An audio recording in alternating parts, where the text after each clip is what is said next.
I'm Mangino. Welcome to the Mangino Talks Pittsburgh podcast. We talk about everything that matters to us all, from current events to Pittsburgh history, social issues to sports, politics, to practical day-to-day life. And today, I want to talk about Senator John Fetterman and a recent story that was in the Capitol Star. In fact, while I was putting the show together for this particular Capitol Star story, I then came across another story regarding Fetterman and the issue of SNAP benefits, food stamps, if you will, for those who are not familiar with the term of SNAP, to go to striking workers. And we'll get to that as well. But the story that is appearing in the Capitol Star and has been reprinted a couple of other times is an interesting one to me because it covers a number of different issues that they talked to him about, from the 2024 election, his admiration for Senator Bob Casey. They also go over the issue of abortion and how he concedes on the war on abortion and realizes that the right is won. Questions about the issue of birth control. We'll get to that. The success that he's had while he's been a senator, already having a piece of legislation make it through to the U.S. Senate on the floor and get a full vote and get approval. And now there's new legislation regarding SNAP benefits. This strike that's going on at the Post Gazette and some very strong language that he has for the ownership at the Post Gazette. He wants them to go so far as to just sell the thing. Just get rid of it. If you don't want to be in a paper business, then get rid of it. If you don't want to pay people fair wages in his mind, get rid of it. And we're also going to talk about how he doesn't understand how there are people on the right especially. I think he will concede the people who are moderates on this one. But the people on the right who don't understand and can't comprehend and feel as though there's great offense that is made against the institution of the U.S. Senate because he doesn't wear a jacket and tie all the time. And then the theatrics that were played out in the House chamber regarding the photographs of Hunter Biden. We'll get through to all of that. But I want to start off with the very beginning of this story, where they focus once again on insisting and giving us an entire background of what it is that John Fetterman's experienced. You know, the stroke from a year ago last May, the recovery, and then the depression that set in, many people believing as a result of that stroke, although it's not all the time. There are many people who do have strokes that have that problem. And then the recovery afterwards, after 6 weeks at Walter Reed National Military Medical Center. And they also then insist in making reference to the fact that he uses a screen reader, as they describe it, that helps him understand conversation. And they explain that by saying he has auditory processing issues related to a stroke. Who doesn't know that? Who? What one or two people would read this story and then otherwise not know about it? Something else that's intriguing to me. Why even bother putting it in there? How is that relevant any longer? Well, I was interviewing the congressman, and I showed him a document, and I want to let you all know that before he was able to read the document, he had to pull out a pair of reading glasses. Why is that relevant? It's not. I was interviewing the president, senator, you picked the office holder, and as we were getting ready for the interview, he adjusted his hearing aid. He uses a hearing aid because he is losing his hearing, and we think it's important that somehow you should know this is relevant. It's completely irrelevant. It's meaningless. Absolutely. The issue is he doing the job that he was sent to do? Period. That's it. End of story. If he can do the job, then he keeps the job. If he can't do the job, then he doesn't keep the job. I don't know of anybody that would say, oh, let him continue to serve in the U.S. Senate, even though he may be absolutely incapable of doing so because of his medical issues. I don't want that kind of representation. And it doesn't make a difference whether we're politically aligned or not. I don't want that kind of representation.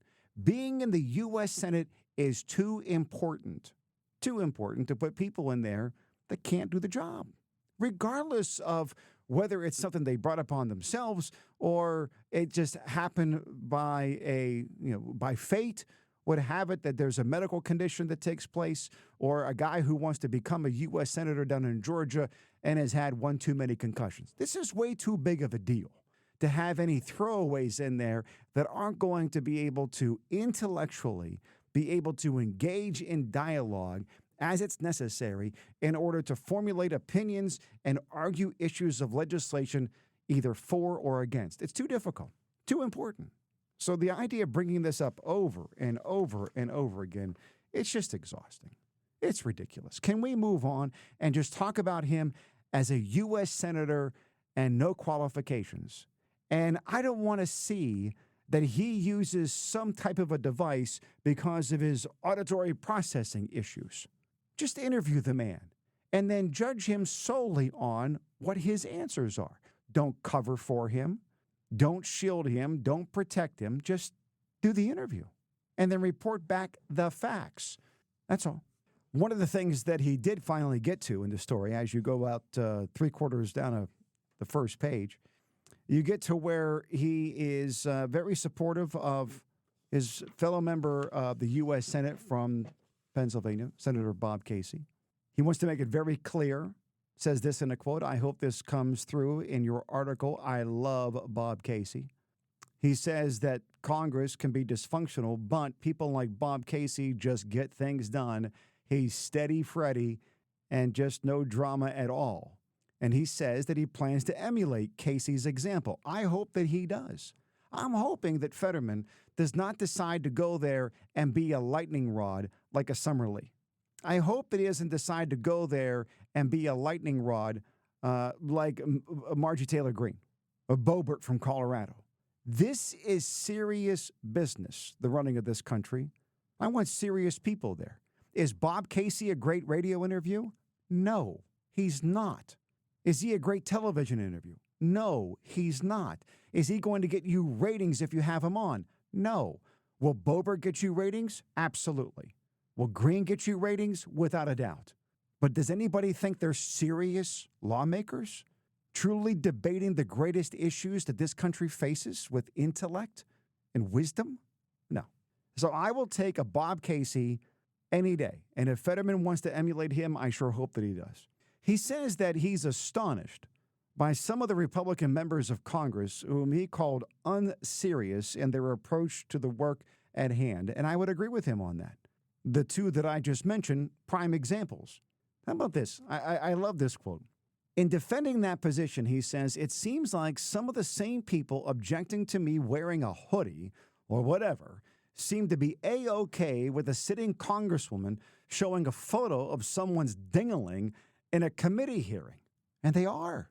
They absolutely are. I have no problem with that because politics is so important that what matters most is defending the party, defending everybody within the party, and what they do is completely excusable, but the slightest offense on the other side is inexcusable.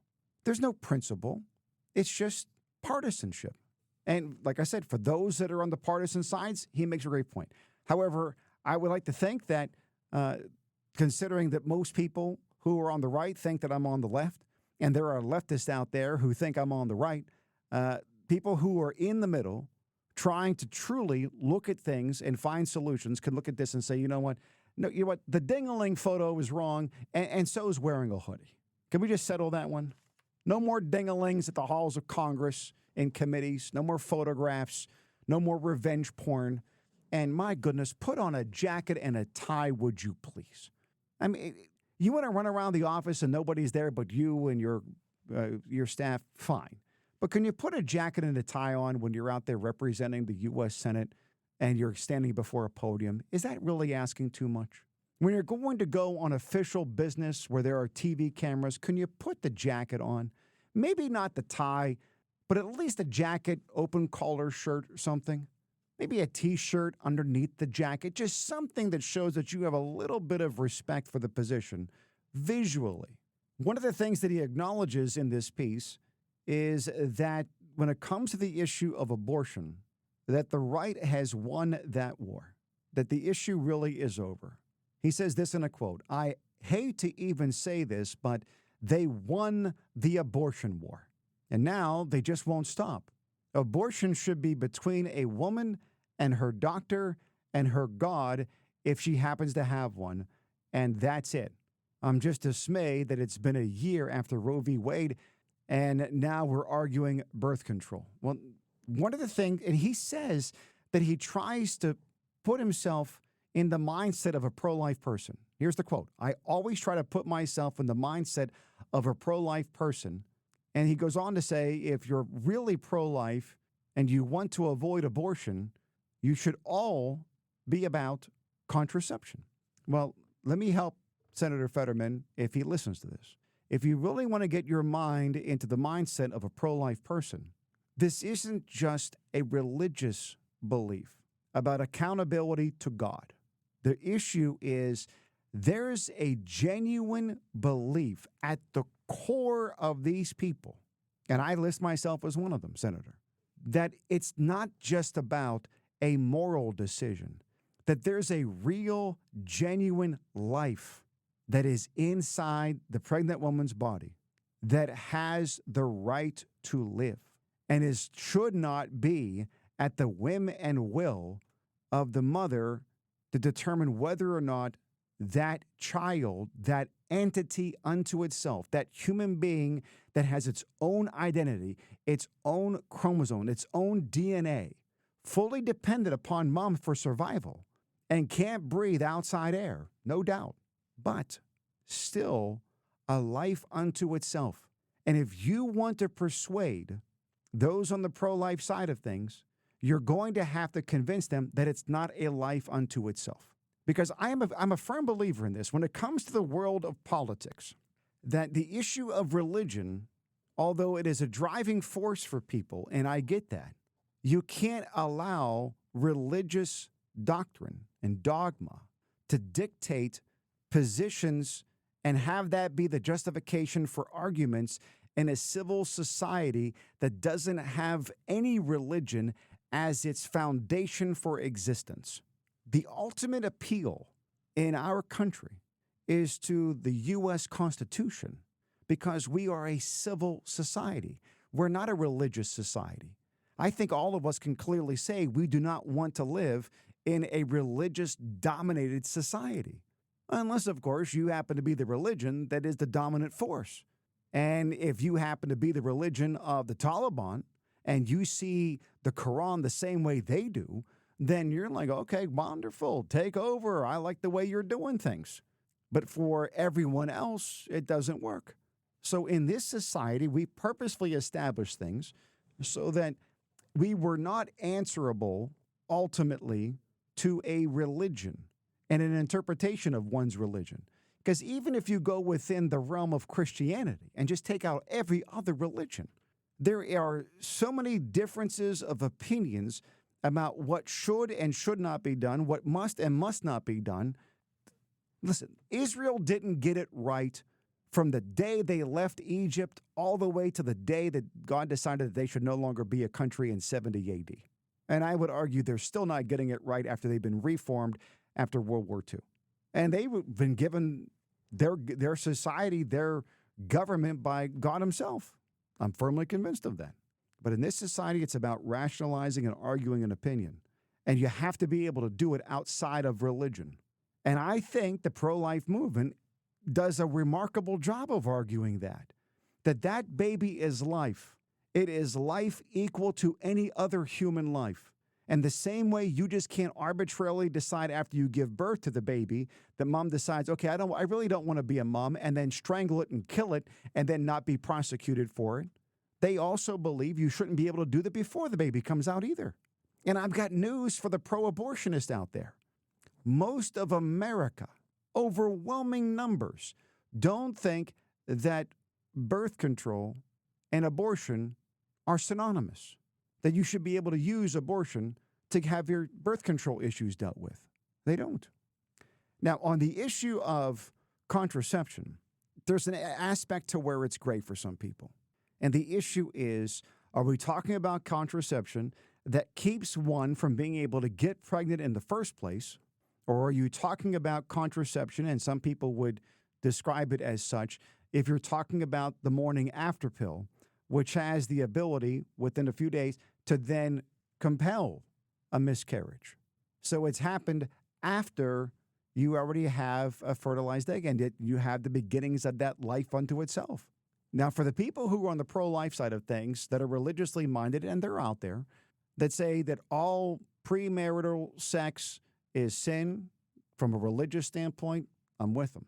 However, that's not where the government should be dictating things. I don't want the government that far into people's lives. And so the win is, and Fetterman's right here, that birth control, in order to prevent the pregnancy in the first place, is a much greater alternative than having the pregnancy, and then people from a religious mindset then engage in both things immorally, sinfully. But the birth control should be an automatic. Birth control should be something that is not fought against primarily if it is not the morning after pill. And I understand where they're coming from in their opposition. But if you really want to get yourself in the mindset, I don't think he's smart enough. The man went to a prestigious school. He's smart. So he may give lip service to the idea of putting himself in the mindset. Don't think that he's actually done it legitimately at this point. I just don't. And one of the things that's important to him is the issue of labor. And this is something that's really important to talk about, too, because this is where Democrats have lost the party. The reason why the races are as close as they are, I mean, because the Democrats do win the majority popular vote. But in recent years, they collectively have decided to set aside labor. And believing maybe that, okay, we don't have to focus on that too much. It's not really a buzz thing anymore. And we're going to go over to these more cultural issues. We're going to go over to more of these cultural issues to define us as a party.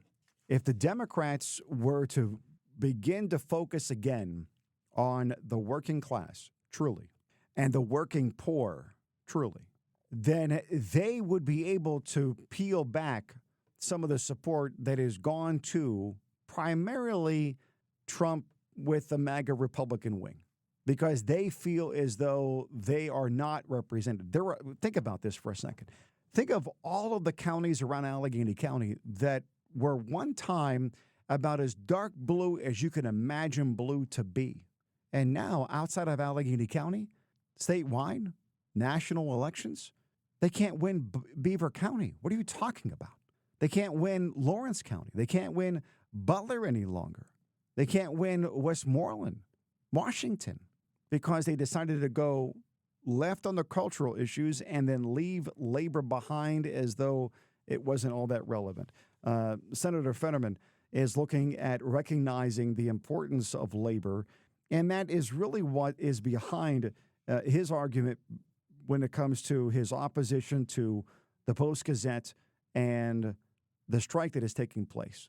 On Wednesday, about a week ago, he tweeted his support for the striking workers of UE Local 506 and 618, said he's shocked the strike by newsroom workers at the Post Gazette has gone on for nearly a year. He and his staff have refused to comment to its reporters and don't quote those stories in any of Fetterman's social media. And he went on to say this in a quote: "They won a Pulitzer, and the owners refused to give any of them a raise. I never understand why somebody who clearly, obviously hates owning a paper and journalist just sell it to somebody else who can nurture it. They had an amazing paper, and they are starving it and grinding it down. It's just going to be joyless. There's an incredible responsibility, and I don't know why the owners wouldn't understand that duty." Well, one of the things, and I get his support of labor, and he's going to go on the labor side and the union side. I get that. But there's a business aspect to this. The blocks aren't Bezos. It isn't as though this is a hobby, and they're willing to lose countless millions. What is it, the Washington Post expected to lose upwards of $100 million?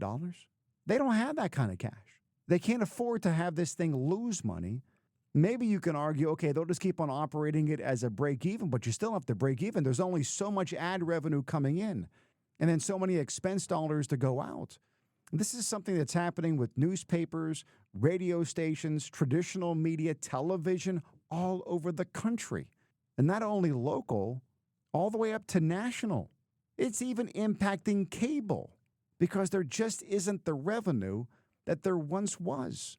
It's just not there. So I have no doubt that the blocks love the newspaper industry, and they're trying to figure out a way of ensuring that it continues.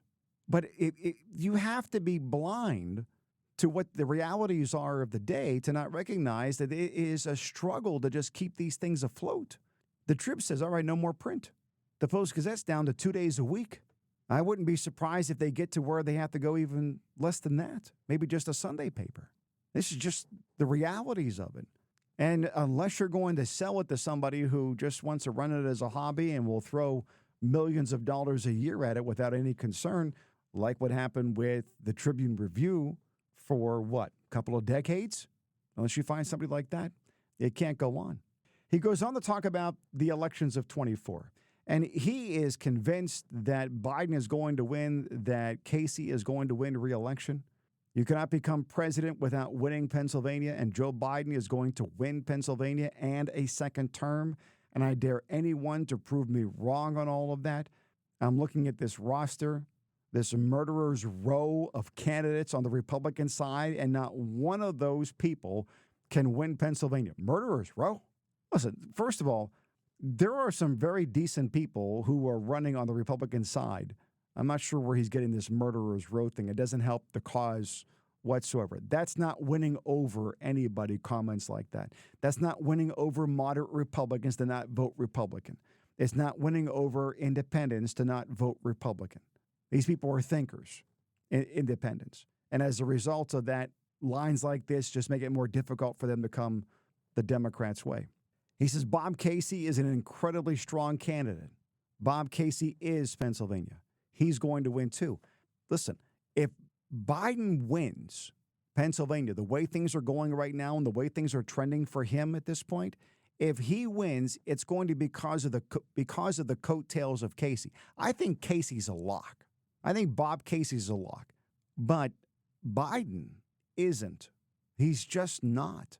And I don't know that in Pennsylvania, Biden-Trump, that people will say, okay, we'll go Biden with all of his obvious diminished capacities, physical and mental, to be able to say, okay, we're going to go that way instead of going Trump. I'm not convinced of it. Now, granted, the Republican field isn't convinced that Trump's going to survive all these indictments. I mean, the reason why you have as many Republicans that are running at this point and they're trailing desperately behind Trump is that they believe that Trump is ultimately going to be rejected by the base of the Republican Party, that it's going to be too much with potentially a second indictment from the feds on January 6th, and then yet another indictment from Georgia that could be coming on the elections. I think for the most part, though, Republicans are pot committed at this point. I don't know what could possibly come out in an accusation against him that would cause Republicans to say that we don't want him over anybody else as our nominee. Republicans that are running are hoping they're going to say that at some point. That's why they're in the game, some of them. Others just want to run for the vice presidency. Others just want to be able to be referred to for the rest of their life as former candidate for the Republican Party for president. And that'll satisfy for them, helping them to maybe write a book or get a better job and get on the speaking circuit. I have no idea what it's all about, but the presidency for some of these people is such a long shot, it's ridiculous. But I think the Republican Party and the base of the support for Trump, they're locked in. They have gotten to the point to where rational thought regarding Trump is gone. Gone. And so a second indictment from the feds won't satisfy them. Hey, when you're already convinced that the DOJ and the FBI are corrupt, a second, third, fourth, fifth, 10th, 100th indictment doesn't make a difference. It just doesn't. Georgia coming out and filing charges, that won't make a difference either. They won't accept the fact that he lost Republican-controlled states. They're still in that level of denial. They'll continue on with that level of denial, too, and stick with him. But Bob Casey wins Pennsylvania, and if Biden wins, it's going to be because of Bob Casey. And then this story that I just came across, the Food Secure Strikers Act that John Fetterman introduced. Fetterman is the subcommittee chair for Senate Nutrition, and as a result of that, introduced legislation that would make it so that striking workers would then be eligible for SNAP benefits, because in most cases right now they are not. And he says every union worker who is walking the picket line this summer needs to know that we have their backs here in Washington. The union way of life is sacred. It's what built Pennsylvania and this nation.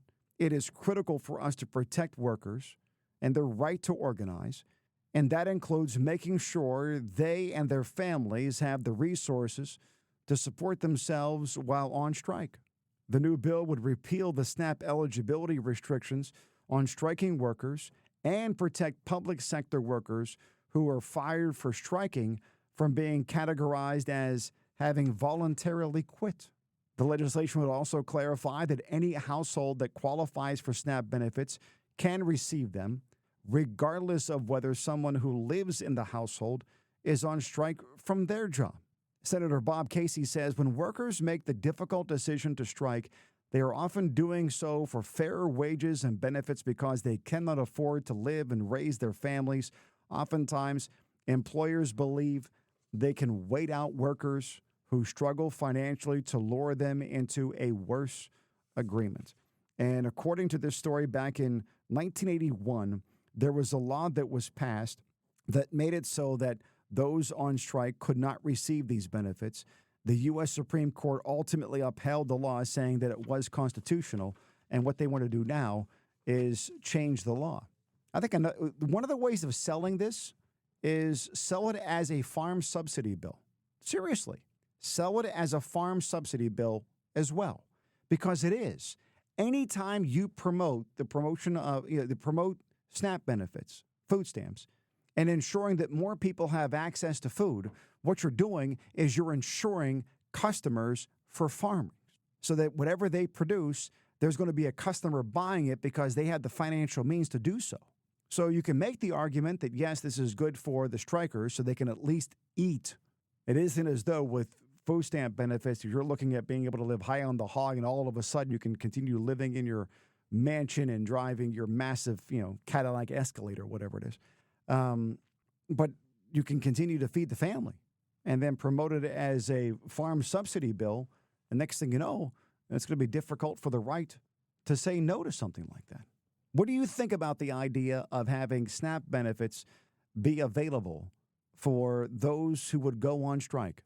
Do me the favor, put your comments in the comment section if you are listening on one of the podcast platforms. If you happen to be listening to this on my Facebook page, put your comments there as well. Thank you very much for tuning in to the Mangino Talks podcast.